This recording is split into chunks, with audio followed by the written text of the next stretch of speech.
Hello ladies, welcome back to my channel.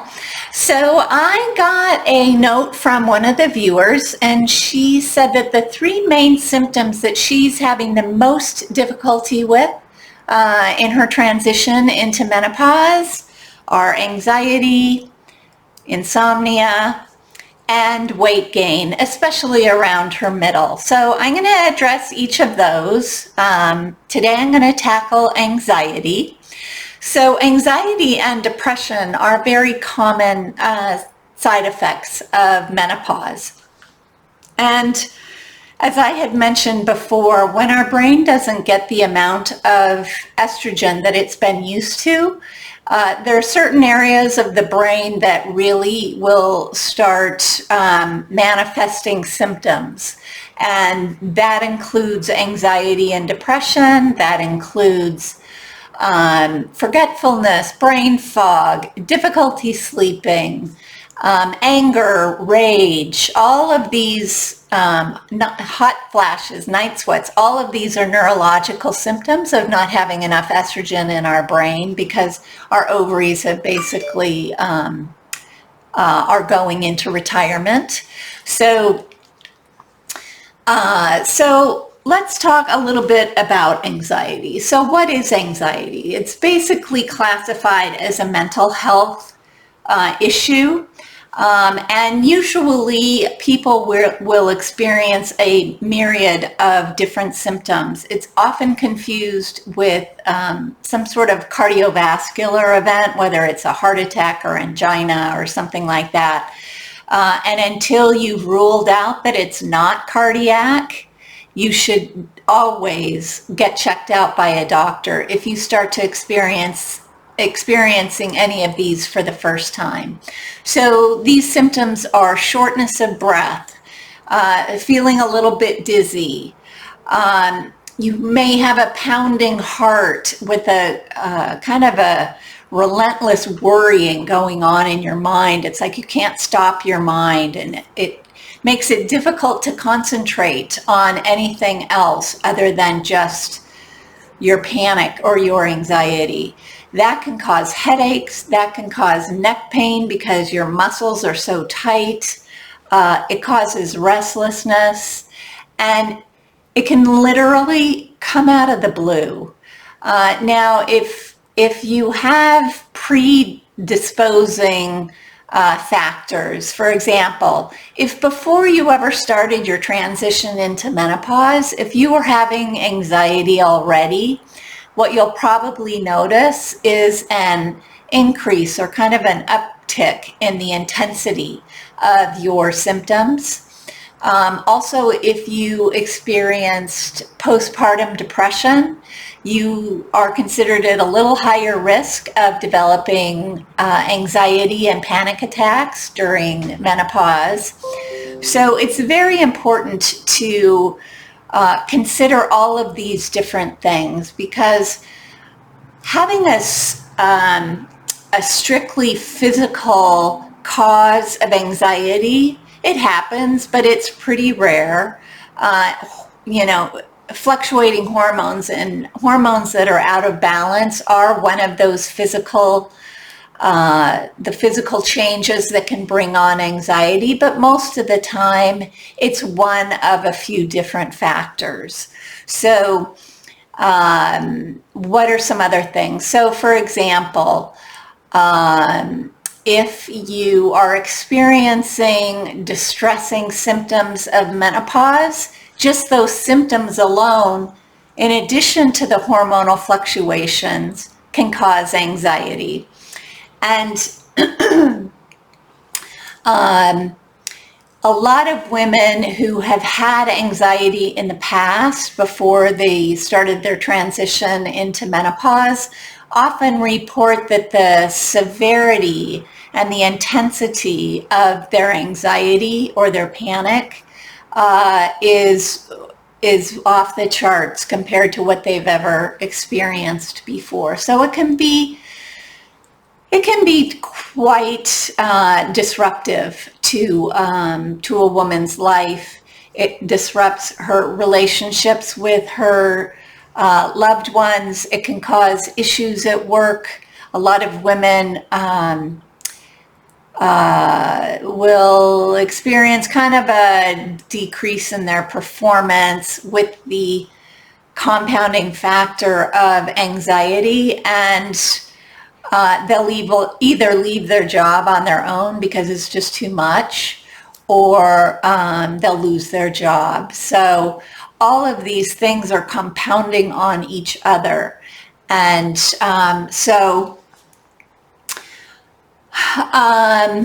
and since hormones are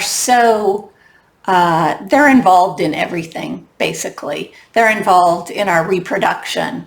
They're involved in our digestion, in our movement, because estrogen is a lubricant in our joints. So you may notice that, never before did your joints hurt when you got out of bed, but all of a sudden your knees are hurting, your hands are hurting.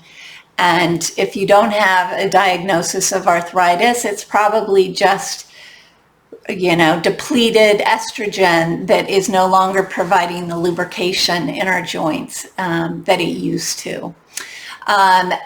Our hormones are also involved in our stress level. I've talked about cortisol. So cortisol is our stress hormone.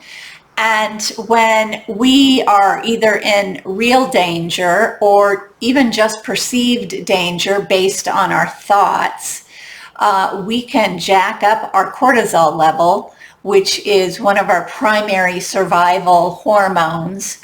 And that alone can cause anxiety and increased stress and all kinds of other physiological conditions that, if the cortisol is elevated for a long period of time, can really turn into significant health problems such as adrenal fatigue. So anyway, it's very important to understand the power of our hormones and ways that we can work with them during menopause to make sure that our experience of menopause is as, I hate to say it this way, but as less traumatic than it maybe would have been. So anyway, anxiety attacks can be a very serious condition for hormonal women. Even for women who never had anxiety before they started in their transition into menopause, they will state that they are now having these panic attacks, which can be extremely disruptive to their life. And as I said earlier, you always need to make sure that this isn't a cardiac event, because also during this time, women have a much higher risk of cardiovascular disease. So I don't want anyone to kind of misinterpret the symptoms that they're having as just anxiety and not rule out that it's nothing more serious than that. So anyway, if you don't get help for your anxiety, especially if you didn't have it before your transition, it can linger ongoing all the way through postmenopause and beyond. So it's very important that you seek help. And there are several different strategies that I'm going to talk about in a minute. But I just want to also reiterate that should you have any severe response to your anxiety, where you can't leave your house, you're afraid to be in crowds of people, you're isolating yourself from your important relationships, maybe you're having suicidal thoughts. A lot of women think that they are literally going crazy because of all this stuff that's happening in their head with the anxiety and then the depression and the rage, and all of these things can be cause for a little bit of suicidal ideation. So if that is you, please don't hesitate to call your doctor and really get some help, because it is hormonal. It is something that can be addressed. I'm not a big fan of the medications that are out there. In terms of, they're called anxiolytics, where they reduce anxiety. It's typically your Ativan and your Valium and your Xanax and all of that. They're very, very addictive drugs. And you don't necessarily end up better off after being on them to get some immediate anxiety relief. So if you can find more natural ways, for example, if you join a support group. Now, my Menopause Makeover membership group isn't technically a support group, but we are a group of women who are all going through the same thing. There are no holds barred in terms of what our discussions are. We deal with a lot of topics that most people would consider taboo or too private. But it's important for women to talk about all of this stuff and to know that they're not alone. You are not alone. There are so many women who are experiencing all of these symptoms and more. So if you're interested in joining our group, we have a lot of fun. It's wonderful to be with like-minded women and getting supported by them, and then in turn to be able to support someone else who is having other difficulties. It really is a beautiful experience. So some other things that you can do is really establish good sleep patterns.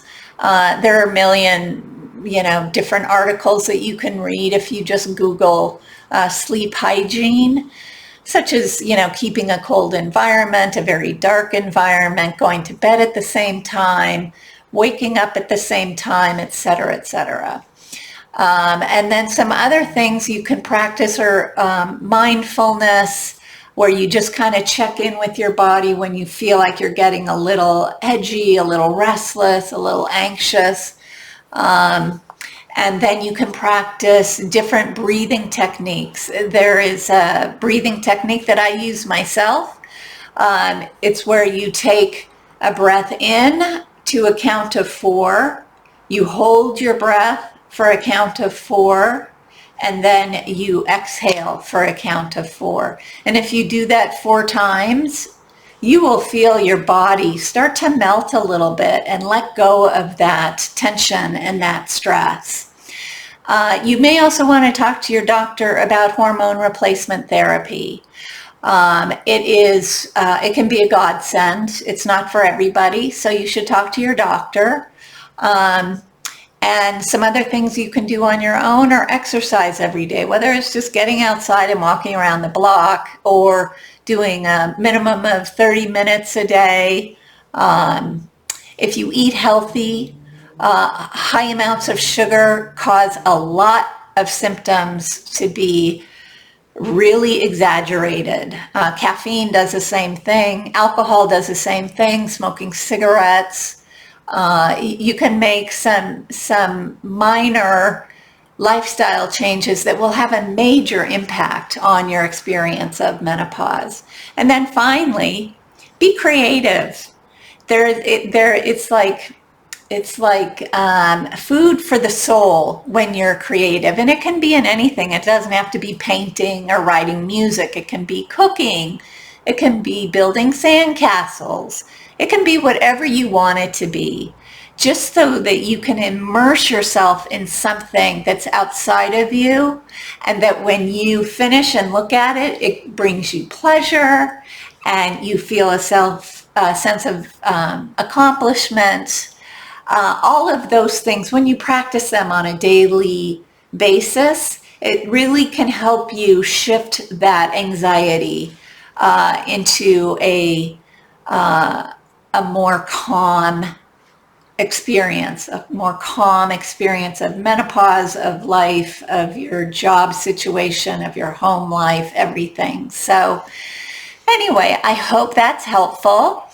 And if you could either subscribe or do both, subscribe and like, it will help other people find my channel and it will help me out a lot. So I really appreciate that. And if you want to hit the notification bars, you'll get notified every time I post a video. Okay, ladies, thanks so much. We'll be seeing you